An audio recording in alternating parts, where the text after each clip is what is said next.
All right. Okay, so we are live on YouTube, on the Women Ascension YouTube channel. The link will be shared right on this platform. If you like, you can share with your friends and colleagues. We're excited that Impact Center is able to host this particular webinar in partnership with Women Ascension. Now, in case you're wondering, what is Impact Center? Who are these people and why are they in existence? To begin with, my name is Andrew Munganga, and I'm the founder and executive director at the Impact Center for Policy Research. Our mission is to promote sustainable development through research and education, facilitating informed policy reforms. So our role really is to educate the masses about some of the policies that we feel can be promoted or recommended or reformed to ensure that we have a freer and prosperous society. And today's webinar is the Empower Her initiative or Empower Her webinar series.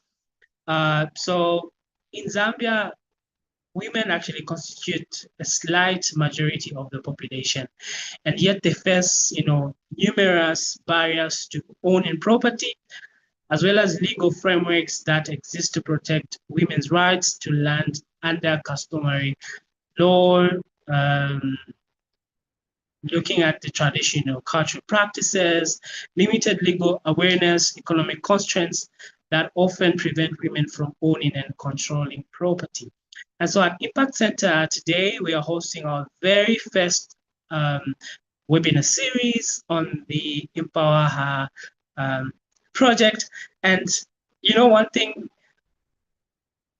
just most of all, in partnership with Women Ascension. Thank you very much, Women Ascension, for giving us this platform to host this particular webinar. And also thanks to Genius Mapalo Mukuka, my good friend, for being our very special first speaker at this particular webinar. Mukuka, you're most welcome, and we're very excited to actually have you here. Thank you so much. It is a very great honor to be here today, and knowing that I'm the first person that you've chosen to come deliver this speech, it does put pressure, but I'm super excited to be able to have this conversation with each and every person that's in this room. So thank you so much, Andrew, and thank you so much to Women Ascension as well for being, one of the lead sponsors for this event. It's beautiful what Women Ascension is doing and what Impact Center is doing, and I'm so honored and blessed to be a part of it. So thank you so much, Andrew. Yeah, thank you. Okay, so to our attendees, please, if you'd love to share with us what are your expectations in today's webinar, you can raise your hand and then you will be allowed to speak. What are your expectations? Maybe one or two. You may want to share with us what really are you expecting from today's webinar. In case you're wondering, today's topic is very important. So we're looking at the economic power of land ownership on women. So let me just give you a brief background about this whole topic. We actually had a community engagement program in Lufanyama district where we had some of our research fellows conduct a survey, a research, just to find out if indeed women are not having a leeway to own property, or they are actually having some barriers. And we came up with some of the results that I'm hoping we are going to share towards the end of this webinar. So does anyone wants to just speak, and what are your expectations in today's webinar, so that even as Genius will be answering, she is going to take notes. I think this is what Sepiso, this is what Chikondi, and this is what Charles will be expecting. Is there anyone that has raised their hands? Or you can, if you like, you can just write down in the chat box and then we'll be able to read them through. Anyone? Before I point at anyone, I'm very, very good at pointing. My bad. Yes. Has anyone raised their hands? Looks like most of us are very youthful here, so I would be expecting hands to be raised.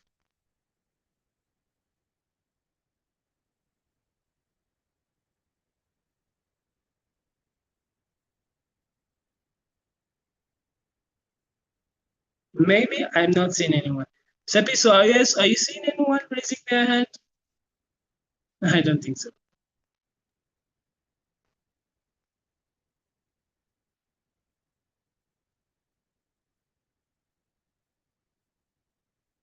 Okay, let me get to the chart. If we have anyone that has typed their expectations. Oh, okay, Chikondi. My expectations from this webinar are to learn on the impact of economic power of land ownership on women and challenges they face when acquiring land ownership. Okay, thank you, Chikondi. I'm very sure my colleague has actually taken note of that. And just to let you know, we are also live on, yes, Charles, you can unmute your mic, but just to let you know, we are live on YouTube on the Women Ascension YouTube channel. So the link is right in the chat box. Charles. Yes, Andrew, thank you so much. I think my expectation is I'm really relating it from Zambia and Africa point of view, especially in Zambia. You know, it's not so common that most of land in Zambia are being owned by women. It's not common, and this is just true. So I think my expectation is just to see the major challenges, maybe, and I know that at the end of this webinar, you also provide some maybe key solution of what should be done in order for us to have a lot of women also start owning their own land, or maybe have more lights on land, unlike the way it is right now. Thanks, Andrew. Thank you. And I'm really glad that one of our men here is admitting the fact that very fewer women have ownership to land. So yeah, thank you so much, Charles, for um, letting us know about your expectations. Okay, anyone else that wants to share something? Let me get to the chat box.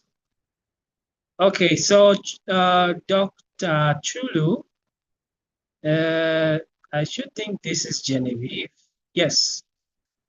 Doctor says, gain insights into gender and land rights. I expect to understand how land ownership impacts women's economic empowerment, especially in terms of financial independence, business opportunities, and social standing, as well as learn about policy and legal frameworks. Okay, people are expecting quite a lot here, but yes, we are going to have this discussion right here. So you expect to explore the existing legal and policy environments that affect women's access to land and how they can be improved and enforced to support gender equality. And also, please note that this is a webinar series. So we have a web today, and then we are also going to have one next month and the other one in June. So this is like a 3 times webinar series. And so I expect to actually get to learn more and experience lots from this particular webinar. Okay, so thank you for everyone that has shared their expectations. Just for the sake of those that have joined us, welcome to the Empower Her webinar series. And today's discussion is very important. We are going to tackle very, very important questions, and I need you guys to pay much attention, as well as ask questions where you really need to. So we're going to talk about the economic power of land ownership on women, and I'm joined by Mukuka Genius Mapalo. So I'll allow her to first of all introduce herself and maybe just say hi to everyone. Thank you. Thank you so much. So like most people in the building, I'm also from Lusaka. So Lusaka, we are representing today. It's such a pleasure once again to be here and to just hear some of the expectations that are in this room. And I'm so positive that after this talk, those expectations will be met. So before going into it, I will give a little background about myself. So I I'm a firm believer, right, that for us young people, exposure is so important and it helps shift our perspectives. So I'll take it back to when I was about 12 years old. I had an opportunity to travel to the United Kingdom for a school trip. And when I came here, I saw how different things are, how advanced things were. For you to get a bus, you don't hear people shouting, Mukwela, Mukwela. No, you just tap you just everything, the system was just more advanced, the education, the school system, how things happened. And so this, as a young mind, it really started making me think, like, why are things the way they are in my country, right? So it just began to expose me, and it made me have this sense of urgency to say, look, I even as a young person, right? So at 12 years old, just this sense of urgency to say, I need to make a difference in my country. And so that's how my journey of social impact began. So throughout the years, I've been involved in a lot of youth advocacy, and I've worked with various organizations, student advisory board member at my university, which is University of Birmingham in the UK. I've worked for charities like the Mix. And all along, I just had this desire to see my country move forward, right? And I know that obviously it won't happen just by me doing it alone, but little drops make an ocean. So there's something that I can do to make an impact. And so that's how I joined EGYD, which is Educating Girls and Young Women for Development. And it's a Zambian-based organization. And we push a lot for gender equality. We push a lot for economic empowerment for girls and young women. So I'm currently serving EGYD as the board chairperson and chief operations officer. And so because of the work that I do and the journey that I've been through, it's very exciting once again for me to be in this space and be able to talk about, how owning land for women is empowering to them. Because that's what I'm all about, right? My whole journey has led me to this point of just wanting to make a difference, wanting to make an impact, and that deep-seated belief that indeed Zambia can achieve Vision 2030. And I believe that women, youth, and women are crucial parts to that. And it also starts with access, right? Access to land, access to financial services, etc. And so again, I'm very happy to be able to just discuss this with you and also learn from you guys as well. So that's pretty much me. My name is Genius, youth advocate, passionate about economic development and empowerment. And I believe that youth and women should be at the center of it if we want transformation as a nation. So yeah, that's me, Andrew. Oh, wow, thank you so much. That's a very powerful introduction. I was like, wow, this is really nice. You have a powerful experience, Genius, and I think every one of you of us really wants to learn more about your experience and how you got to achieve some of the things and how you actually got to be a board chair. Trust me, I wouldn't ask you how old you are, but yeah, that's a really great achievement. Thank you so Okay, much. so let's dive right to our questions now. I see our audience is really geared because they have started asking questions already. Now, you know, in Zambia, in the Zambian setup, we have seen women have barriers in owning land, and this is somehow crucial, I think, because they lack financial independence and all those kind of things. But then my question is, what are the biggest barriers women face in acquiring property in Zambia? This is really something big. But then, do you really think, or do you want to give us some of the biggest challenges that women actually face in owning property? Yes, of course. I feel there's definitely quite a lot of challenges. And I'm not sure who that was. You had unmuted yourself and you spoke about some of your expectations. and you were saying how women don't own as much land, and that is very true, right? When you look at the global landscape, you find that 70% of agriculture, the work that's put into it, is done by women. And yet, only like less than rather 10%, that's in Africa, less than 10% of these women actually own that land. So they are busy working hard to feed the nations, and yet they're excluded. They don't have that ownership of that land. And there's many, many reasons. The first one being, especially in our country, the first one should be, cultural norms, right? Because as you would know, in Zambia, we have like a dual system. So there's state land, and then there's customary land. And customary land, these are, it's owned by, let's say, chiefdoms, traditional herdsmen, etc., right? And if you look at the system, it's very patriarchal, right? So it just naturally excludes women from owning that land. So I would say one major barrier is definitely the cultural norms that hinder women. Another barrier, I would say, is the lack of access to finance, right? Because how would the women actually, let's say they actually, for example, right, with Zambia, we have the national land policy, right? So there are definitely policies that have been put in place to help women. But if you don't have the finances to acquire that land, what do you do? And then there's another problem in that same sphere, in that, if you're going to a bank to get, let's say, finances, you need collateral. And what's the collateral banks want?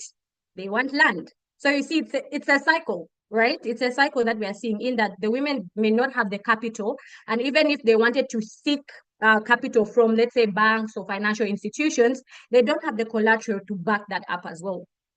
So these are some of the issues that I believe, yeah, women are facing when it comes to land ownership in Zambia. And I guess another thing is just awareness, right? A lack of awareness that they actually can, because I've seen circumstances. I'll give you a practical example rather, okay?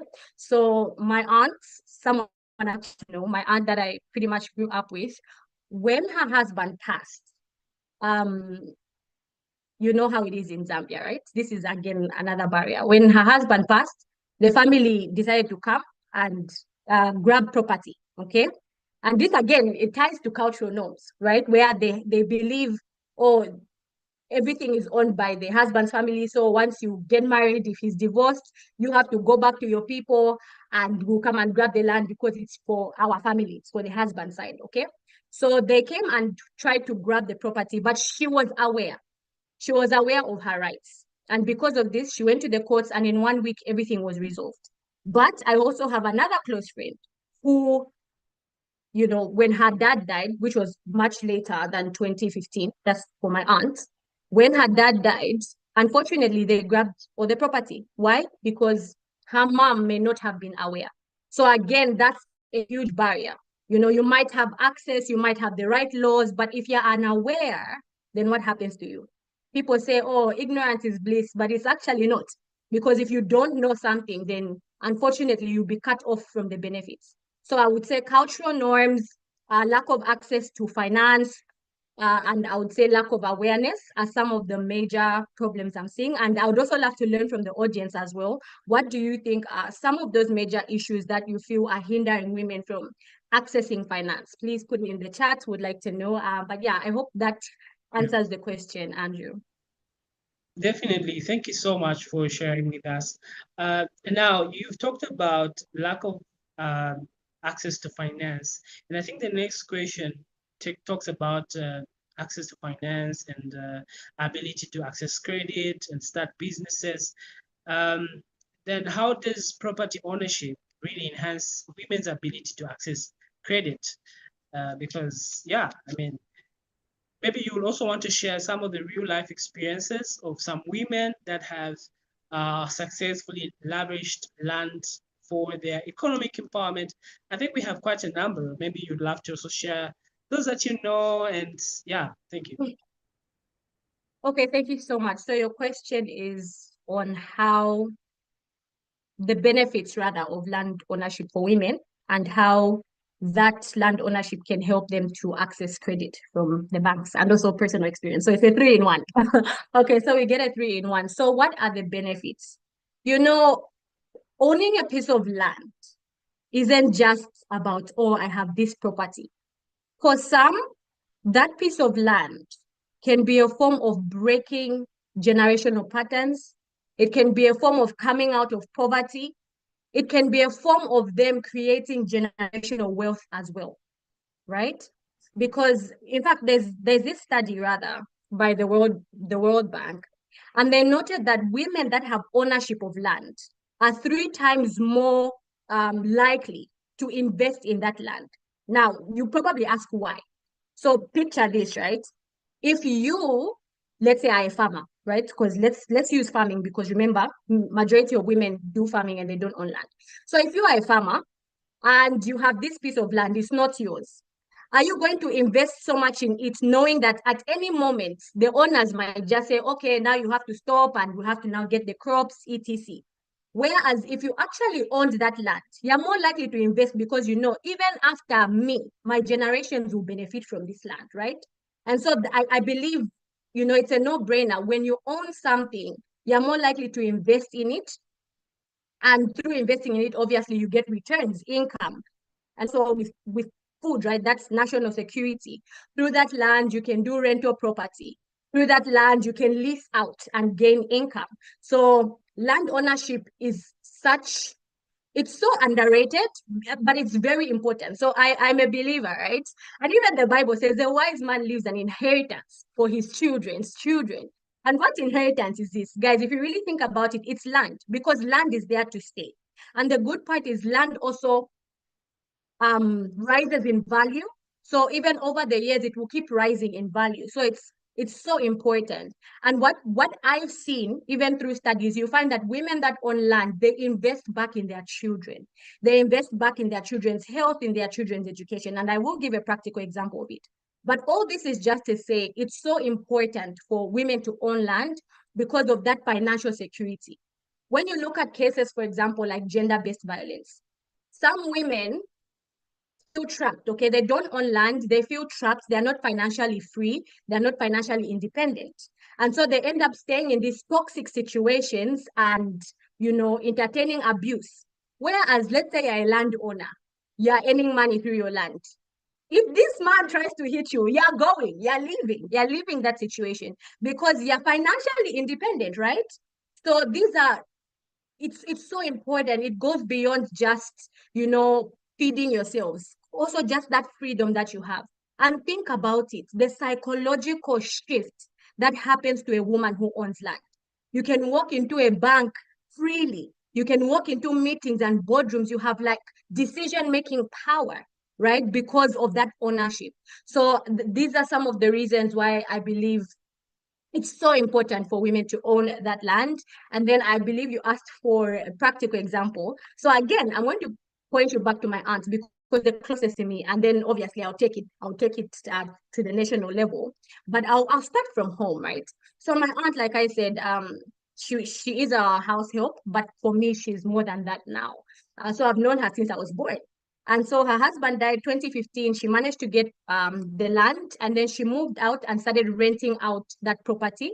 So again, you see, it was a source of income. Imagine if they had grabbed it from her. She wouldn't have had income to help her. So she had children, single mom, right? She wouldn't have been able to pay for her child's fees. So fast forward, she decides, okay, she started to think, there's anytime I can go, what will happen to my children? And so her and her friends, they decided to do a chilimba. If you know what a chilimba is, just put yes in the chat. Put yes, I know, yes, I know. Just put yes in the chat. So they decided to do a chilimba. And that's how she managed over like a period of 2 years, she managed to raise enough money to buy another land. And after buying that other land by 2024, which is last year, guys, she's built a home. And soon she'll be building another on that same piece of land. So you can see how much this has helped her, right? To step into some level of financial freedom, okay? So that's, I guess, a practical example for me. And then another is, I'm sure we know CAMFED. So that's an NGO that also operates in Zambia. They operate in different African countries, but they also operate in Zambia. So with CAMPED, what they did was, I remember like hearing this story of this young girl, Naomi, whose dad passed when she was 2. Her mom couldn't afford to pay for her bills, pay for her education rather. And so CAMPED stepped in and paid for her. And then as she grew up, she now joined the CAMPED Association. And CAMPED, these are beautiful initiatives, right? CAMPED now gave these women land. So these are like land portions for female farmers. Gave these women land to start doing projects, fish farming, different types of projects. And these same women are teaching their communities on smart agriculture, right? Smart agriculture, helping their communities. And so you can see what a ripple effect this has caused. Not only and now even the people that are working on those lands, they're able to pay for their children's education. They're able to teach people in their communities. And so you see a beautiful ripple effect that happens when women step up and actually begin to own this land. So if you're a young person here, or whatever stage you reached in life and you're feeling like, oh, how can I own land? Think about my aunt, Auntie Gloria, right? From being a house help to being a landowner. So it just starts with your mind. You just wanting to say, look, I can own this land regardless of what challenges, regardless of what barriers that may stand in my way. I can and I will own this land. So yeah, I'm hoping landowners will come out of this conversation. So yeah, I guess those are the benefits and some practical examples that I know of. Okay, thank you so much, Genius. You've talked about financial security, talked about smart agriculture. You reminded me of one lady from Zambia. She's a Z farmer. She has really lavished land. That lady is a very good farmer and a very good example, and some of the examples you've actually given. So here's the thing. We went to Lufanyama with our research fellows. We conducted our surveys, we did our research, and some of the questions we received there was, Andrew, you and your team have come. Yes. Now, you've talked about us, sharing this knowledge with other women, but how are we going to do that? Because we are not privileged to receive a platform, or we do not have a platform where we are able to raise an awareness to our fellow women, because we do not have property. But my question here is, how then, or what practical ways are women going to raise an awareness to their fellow women? Or how are we going to have more advocates like you in the circles of women? I don't know if that question really makes sense, but I think it's important because we have women here, and then they would also want to do this like you. Yeah, so raising awareness, right? You know what? I was listening to something, and it's about Her Royal Highness Chieftainess. I think her name is Muezwa, Chieftainess Muezwa the first, and she's literally the first chieftainess from 1750, right? So going back from 1750, she was the first chieftainess out of 12 12 people, 12 chiefs rather, if I can say that. So she was the first female in the Muezwa chiefdom. So these are chiefdoms, so somewhere probably in Zambia, in the Muezwa chiefdom. And because of her doing that, it broke the glass ceiling for so many women in that chiefdom. And she's pushed a lot for a lot of land rights as well for women and reforms, etc. Pushed for more leadership for women in her chiefdom, and they're seeing a lot of growth. So I feel like the first thing, that we should consider is actually having more women in leadership roles. Because then, like you said, right, someone would look up to me because I stood up and I'm now in a leadership role. So other women are saying, oh, that's actually possible. That can be done. And they also start, if that makes sense. So I feel like the first thing that we actually need to tackle is the root cause. The fact that these women are not seeing other women really step up in their community is a bit of an issue. So there has to be some form of policies as well for, women in leadership, right? Even in these chiefdoms as headsmen, for example, headswomen in leadership, right? I think that's where it would start from, because then you find these women in leadership, they now start to bring in policies and initiatives that are actually gender friendly, if that makes sense. So yeah, I guess I'm a huge fan of women in leadership. So I just really had to throw it in there. I feel like it has to start from the top, really, like having those women in leadership. Then for, let's say, people that are saying, look, there's still no woman in leadership, what do I do? The fact that you've identified that there's a gap, it means that there's something that you have to offer in that space. And so for such women, I would say, look, you can start even just as 3 people. The 3 of you just go, maybe one day, go to your market, talk to women about their rights, right? First of all, start learning. You learn, what are the rights that I have? Okay, what are the rights that I have? What platforms are available? You may be saying, oh, there's no platforms where I am, but have you actually done your research? Have you actually checked? Because now more than ever, there are more organizations that are supporting and pushing for land rights for women. So first, just check, okay? First, just research. Okay, who's doing it? Who's done it before? Or is there someone at least near me, right? So just raise that awareness for yourself. And then you can start using just storytelling. Because at the end of the day, right now, what am I using? My voice. What is Andrew using? His voice. At the end of the day, your voice is the most powerful tool that you can use. You don't need to be, at a presidential level. You don't need to be, you know what I mean? Wherever you are at this present moment, you can use your voice. You can use your voice to just go, maybe, let's say, to a local school and talk to young girls, right? So these people should understand that they already have what they need within them.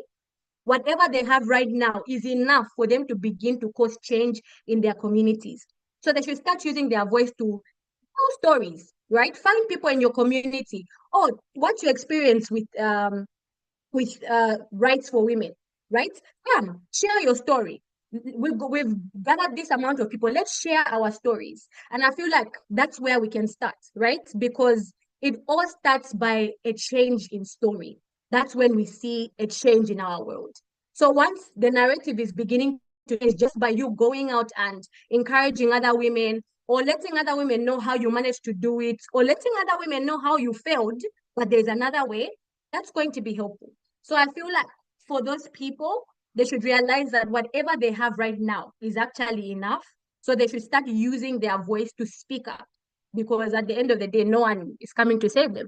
If they've identified that gap, let them arise and do something about it, because maybe they are called for such a moment, Yeah. for such a time. Yeah. All right, thank you so very much. So for those that are joining us, welcome to the webinar series on the Empower Her initiative by the Impact Center for Policy Research in partnership with the Women Ascension. So we are joined by Genius Mukuka, who's just sharing her insights with regards to this particular and important session. So I'm really enjoying this. Trust me, it's a very good moment. I don't know about you, but we're talking about the economic power of land ownership on women. If you have any questions, please feel free to raise your hand, and also you will be given a chance to ask your questions. So let me just check in the chat box if we have any so far. Any contributions? Okay, so Mr. Chidifia here says, thank you for this program. He's joining from Nakonde on the borders of Zambia and Tanzania. In this part of the world, women are still in the second bracket with regards to financial freedom and land ownership is concerned. I'm excited. Okay, so he's excited. Sapiso is asking a question, why are land ownership rights important for people's economic well-being? Maybe before you get to Sepiso's question, I have one critical question here. Growing up in Zambia, we've grown up in an environment where women are always at home. It's now that we're seeing women are even driving Porsche cars. I was in town the other day and I saw this woman driving a car. I'm like, wow, this is amazing, yeah? So we've had cultural barriers, you know, we've also had some legal barriers. Trust me, it's a shame that we still have legal barriers when legal, you know, people are the ones supposed to assist. But then, what do you think are some of the legal and cultural, you know, barriers that women face in owning land? Genius. Okay. So I think, right, that with, let's say, the legal system, like I had mentioned, for example, the National Land Policy and, you know, different organizations that are really helping, like the Zambia Land Alliance. For example, I'll give you an example of the same Zambia Land Policy 2021. With this policy, the government is advocating that 50% of land allocation should go towards women. This is great, right? But I want you to think about this. If the law is saying women can own land, and we are making it possible for women to own land, and then culture is saying, well, not so fast. We don't think so. Who is the woman going to listen to? Is the woman going to listen to the law, or is the woman going to listen to her community where she has been brought up? That's all that she knows. She will listen to her community. So that's why it's so important for us to begin to break down cultural norms.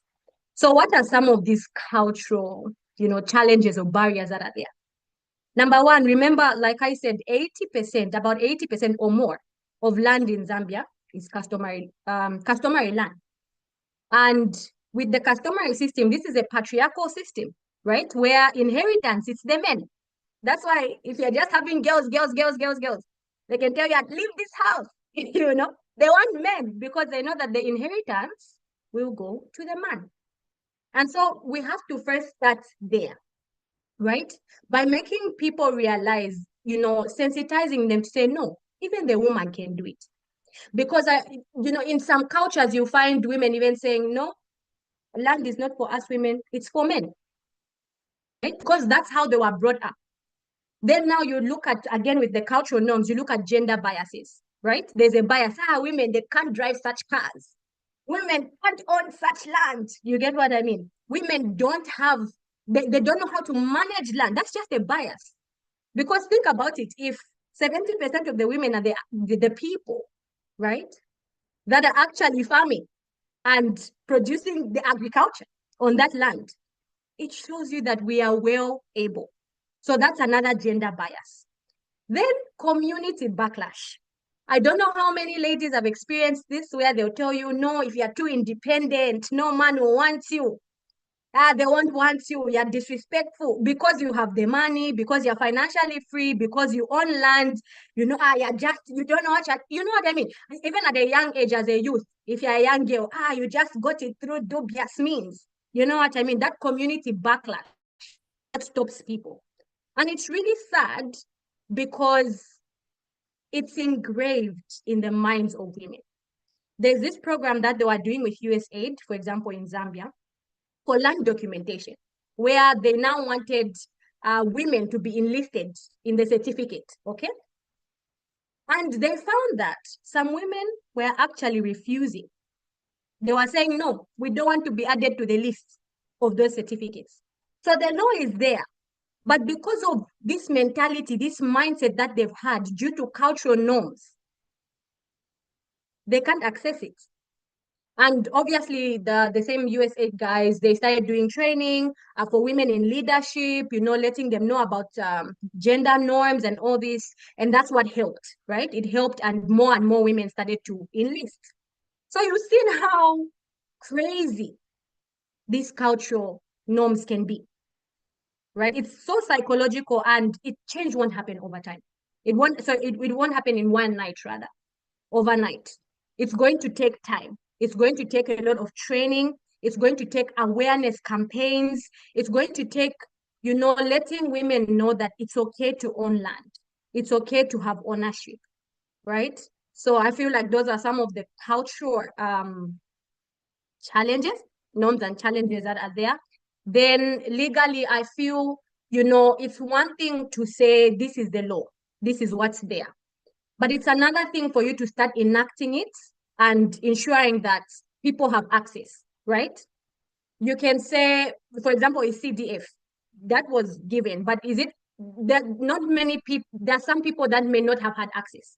You get what I mean? So the policy is there, the funds may be there, the rights may be there, but how are you ensuring that people actually access it? How are you ensuring that women are actually partakers of, these beautiful benefits that you're putting on the table? So legally speaking, I feel like there needs to be more monitoring frameworks, right? And more collaboration and alliances with the chiefdoms. Because at the end of the day, remember, majority is customary. So I feel governments really need to work with the chiefdoms to sit together as partners, right? To co-develop policies that are gender friendly. To understand, okay, in your chiefdom, what is it? What are issues? What are the issues women are facing? What legal framework can we produce? What program? What initiatives? Right? Because in the case of, let's say you put a policy for women and the women actually are saying no, then the problem isn't the policy. The problem is the women's mindset. So you need a different type of approach or a different type of initiative. So yeah, I feel like to kind of solve this problem, there really has to be more alliance with government and the traditional leaders. So yeah, so those are some of the cultural norms and legal issues. Yeah, I feel we need to tackle the root causes, not just what we think is the problem.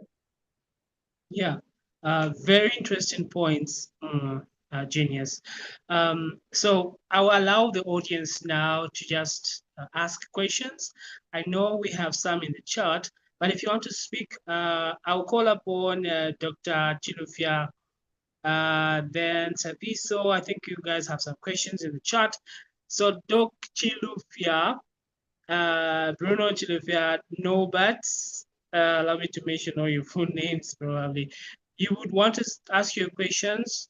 If you like, you can unmute your mic and ask your questions. I think you have a couple of questions in the chat, but maybe just be a bit precise so that we have others ask questions. You know when doctors begin to speak. Chilufya.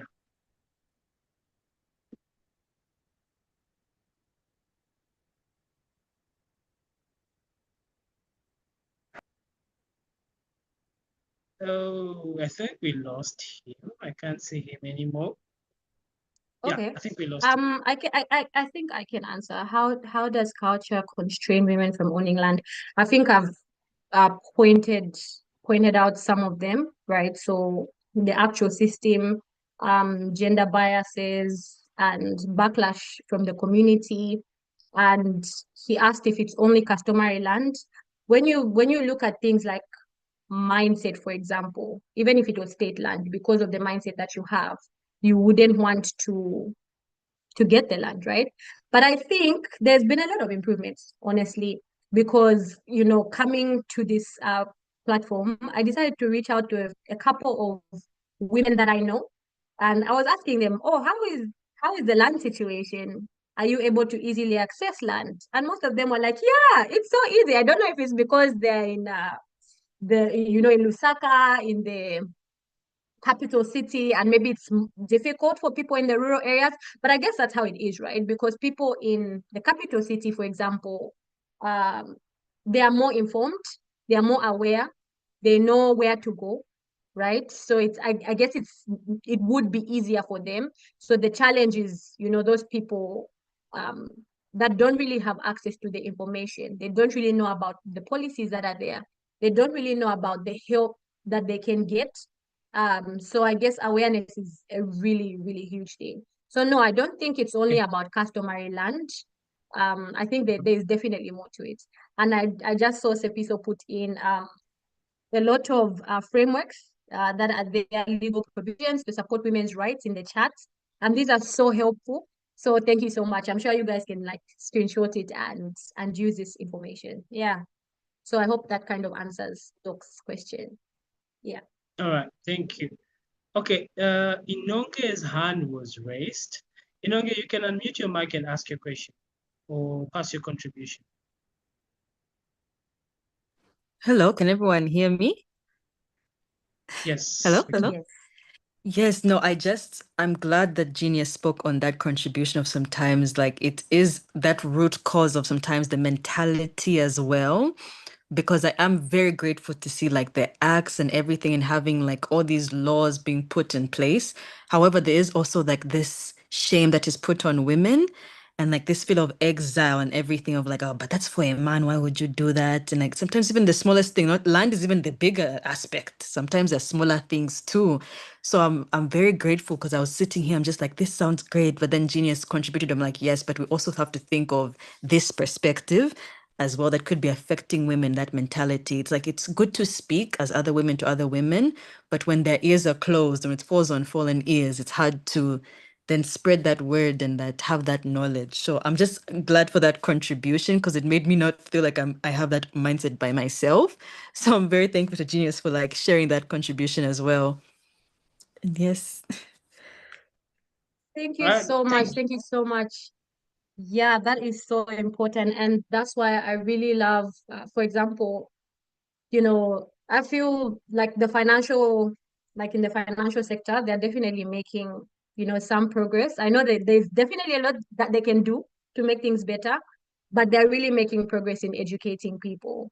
For example, with AGYD, we've done quite a few partnerships with Anakazi chapter, which is Stanbic Bank, and just seeing how they're educating women more, right? And letting women know that you actually can, that you're actually called for this, you're actually made for this, you can actually lead, you can actually have ownership, you can be financially free, you can be independent. It's okay. There's actually men that love this. You know what I mean? Because think about it, these days, at least the men I know, they want women who also know their stuff, right? So it's also very nice to see that banks are catching on that and are educating women more. I think there's definitely more that they can do. For example, maybe providing like low interest loans for first time women, like first time landowners that are women, or just giving them that type of assistance, maybe a package, right? So what would that package look like?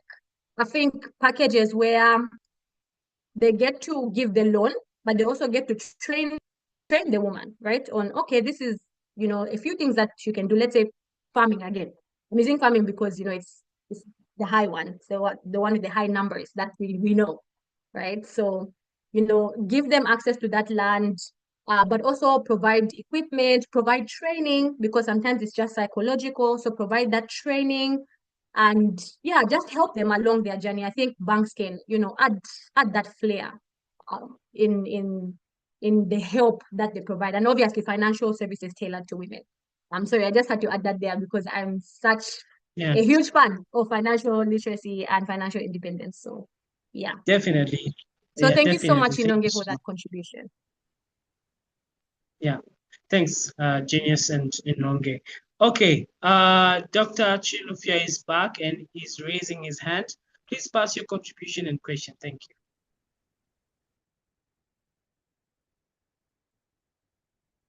Thank you so much, Comrade Andrew, for the opportunity. And I would want to very quickly and unreservedly state that I totally agree with Genius and Inonge. Laws are there, but we have a problem with attitude. Actually, what I've noticed in most of the platforms where discussions of independence, women capacity building and whatnot, what normally comes out is even actually the attitude is even amongst the women themselves. They'll be the ones to even push each other back and let the men lead, even when the men are not carrying the tools to lead.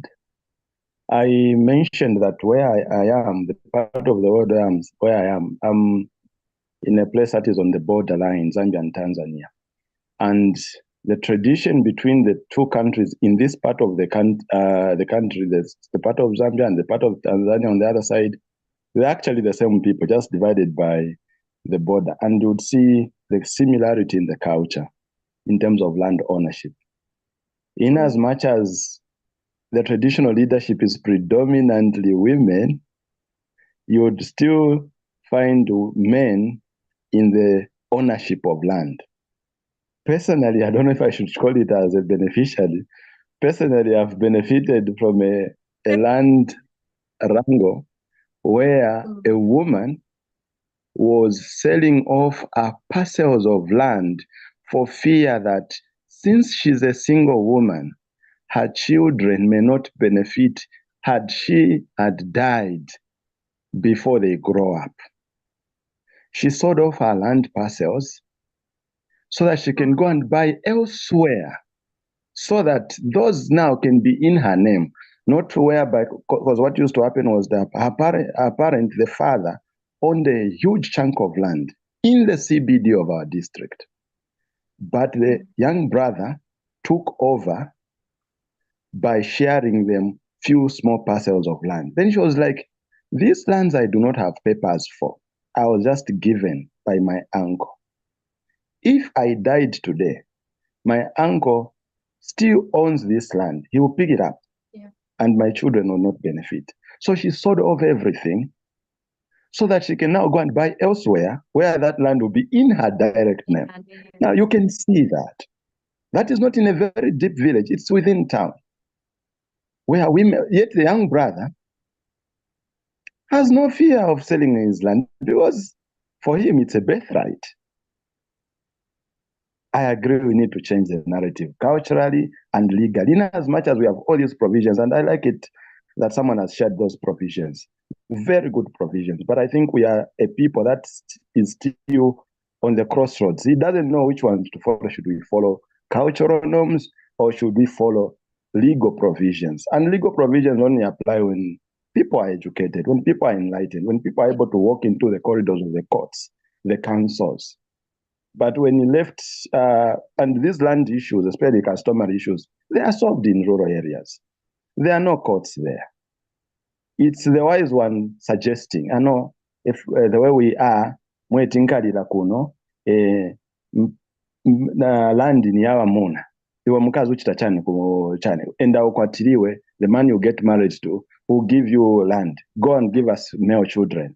That is the narrative. But we need to change the narrative. I agree with the two ladies. Just to add on that, I definitely don't want to paint, these chiefdoms in a bad light, because there's actually, I think the Chamuka chiefdom, His Royal Highness Chief Chamuka, his chiefdom, they're actually leading the way. And again, this is why it's so important to actually involve men in the conversation as well, because men will be able to also stand up for their women, stand up for women's rights too. Because if we're just leaving it to the woman, it's going to be very hard. And so for me, seeing His Royal Highness Chief Chamuka being able to implement, let's say, rules like, again, 50% allocation to women in his chiefdom, okay, he's done that.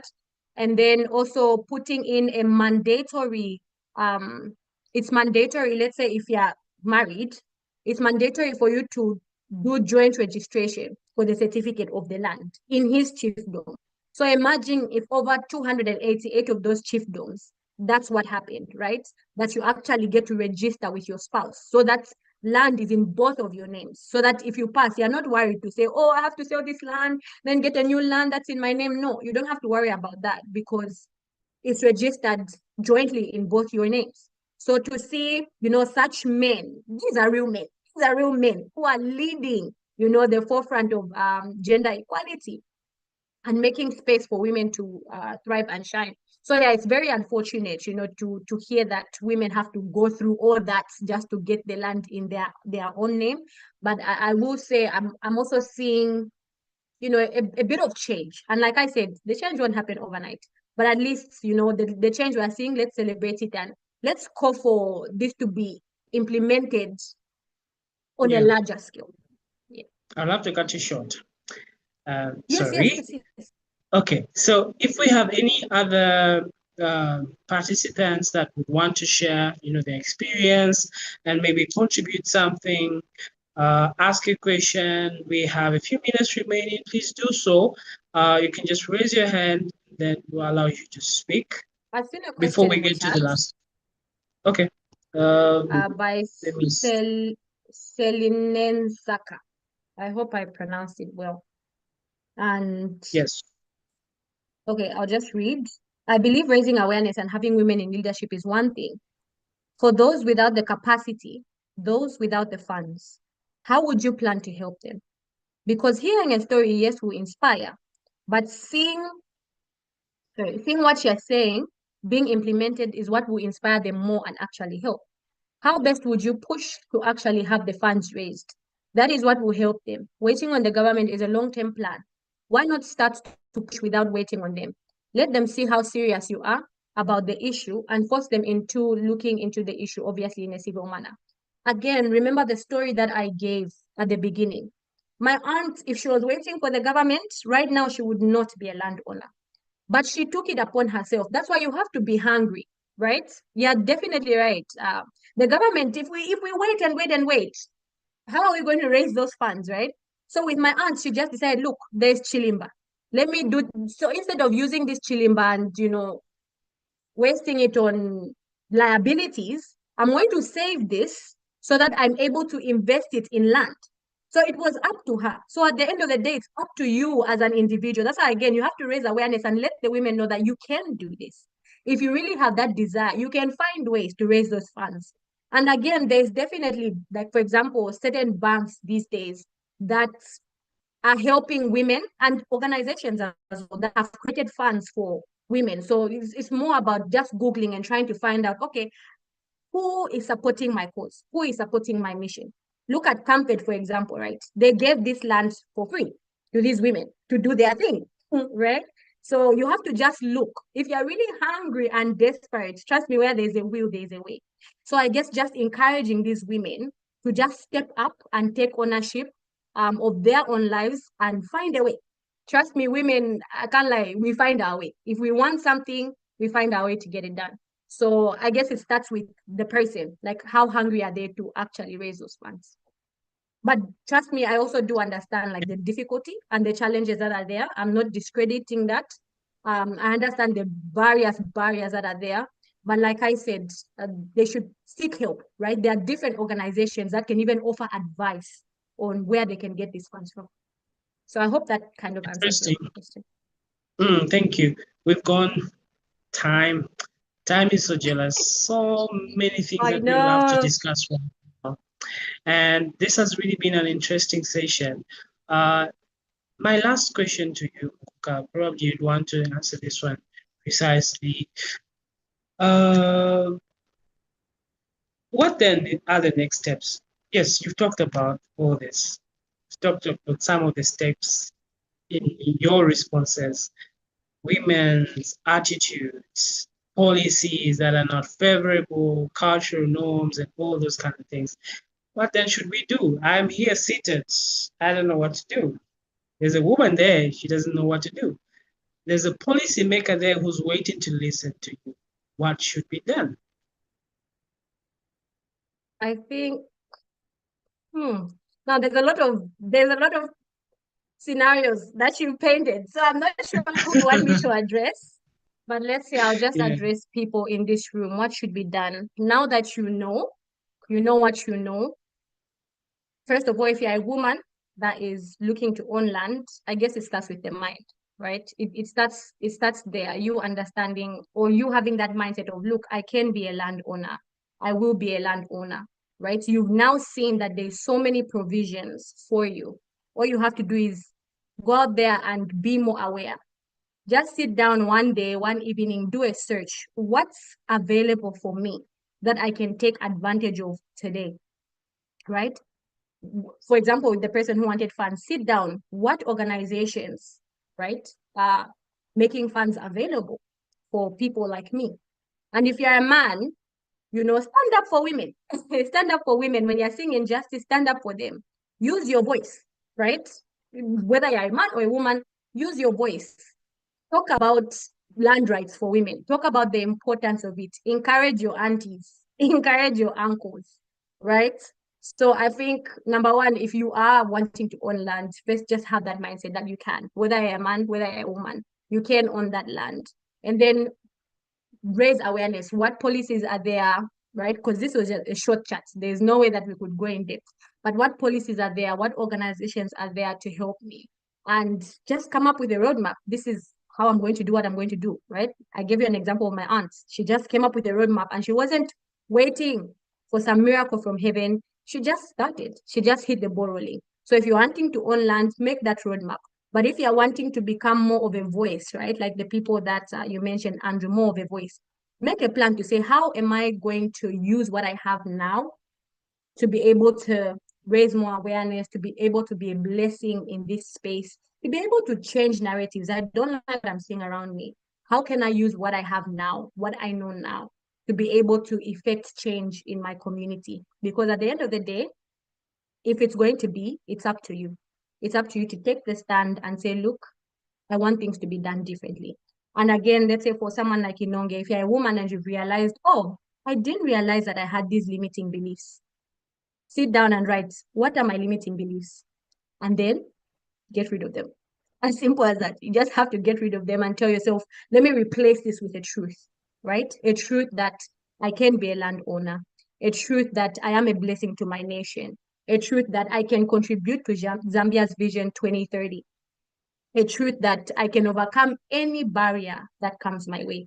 And once you walk in that, trust me, you will achieve it. I'll end with what my dad used to tell me when I was young. He used to tell me this quote. I think it's by Jim Rohn or something. Sorry if I'm wrong. But this quote that says, if you believe you can, then you can. But if you believe you cannot, then you cannot. It's as simple as that.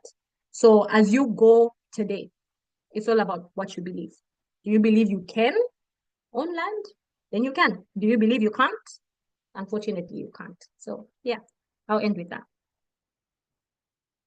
Oh, and obviously sending love from EGYD. Sorry, sending love from EGYD. It's definitely such a blessing. We did partner together for the SAC conference. I don't know who was there. If you're there, just give us a heart or something for the Southern African Regional Conference.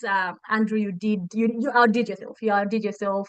And so we do love to partner with youth-led organizations. So if you're running a youth-led organization here, please do reach out to me on LinkedIn. My name is Genius Mapalo Mukuka on LinkedIn. Just reach out to me and let's see how we can push together and move together. If you want to continue the conversation, you can also reach out to me on LinkedIn. So thank you so much. And thank you for having me. I really appreciate it. Amazing. Today's session was really, really nice. We're talking about the economic power of land ownership on women with Genius Mapalo Mukuka. We had Elizabeth raise her hand for a long time. I will definitely give her a chance to speak. But before she comes, every one of you prepare to just open up your cameras. I want to see those smiles as we end. We should end on a higher note. I really love ending on a higher note. Please get ready. Just after Elizabeth is done speaking, all of us should just switch on our cameras and then let's get to see those smiles. Oh, by the way, we have load shedding in Zambia, so don't mind. You can just switch on. Even if we see the darkness, it's okay. Elizabeth. Thank you so much, Mr. Andrew. And we do have load shedding, so I was wondering how I'm going to, just open up my mic and let everybody see me. So quickly, before Madam Genius leaves the call, I'm so sorry for asking it towards the end of the meeting, but I hope it will be answered. Just a quick question. One of the issues I've observed in conversations that I had with women in the community is the level of deep skepticism that is around owning land, especially customary land ownership.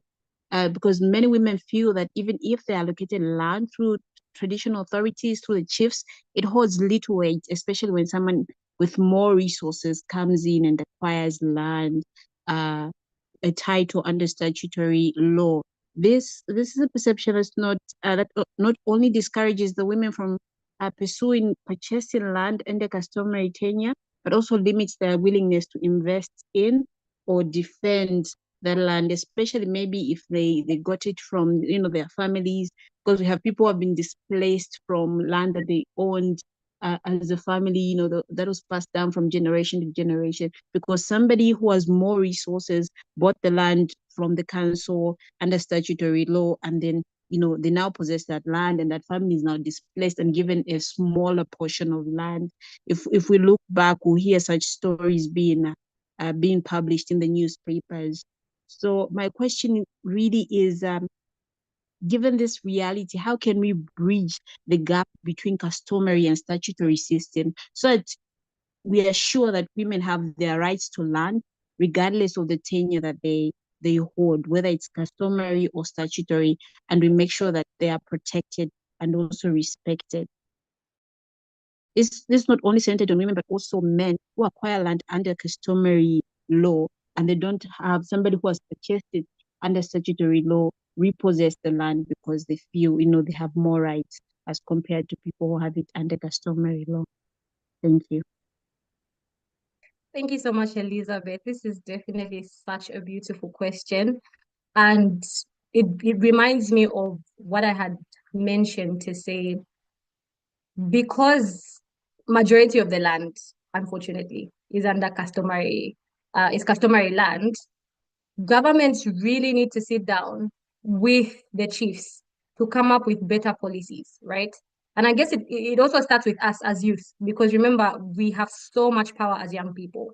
And so we can literally, you know, go and present this, let's say, to the Ministry of Land to say, look, we are seeing this situation.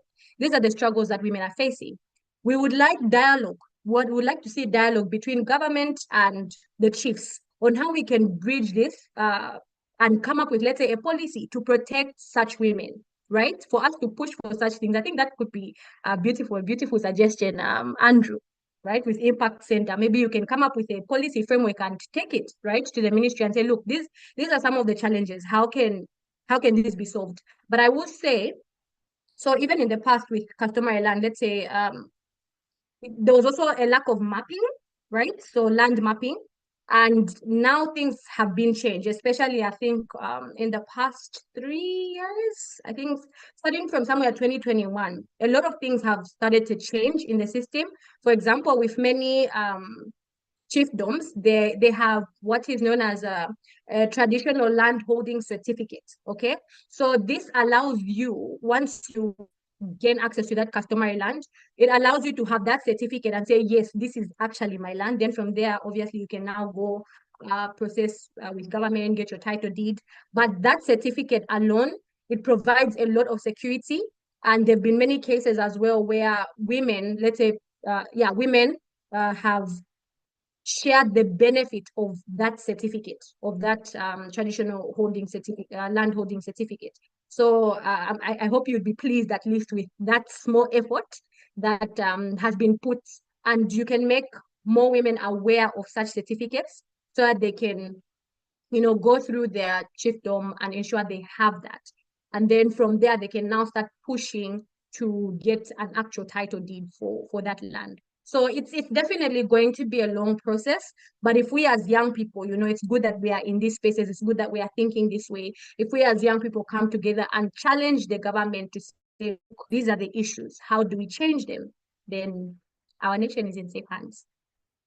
So thank you so much. Yeah, definitely. Yeah, thank you, Elizabeth, for your wonderful question, and Genius for responding to that. Definitely, thank you for the recommendation. At Impact Center, our role really is to research and also recommend certain policies to the government and our stakeholders, so that, you know, this doesn't end here. It should go out there to the relevant authorities so that they get to know what really is happening in the community, and this is what they need to know. And then let these policies be enacted, let them be reformed for the betterment of society, and of course, for everyone to live happily. Okay, you know what? This conversation can continue and continue. If you like, someone can just start a LinkedIn post, and then let's go there and flood the comments, begin to discuss about this. It's a very important discussion. So there's a link in the chat.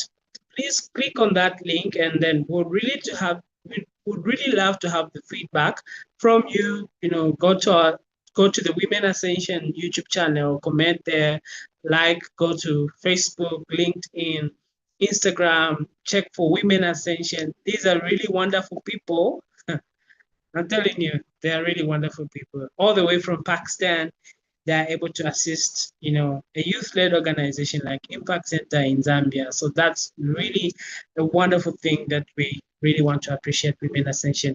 And of course, Mukuka, I'll always appreciate you until you say, Andrew, enough is enough.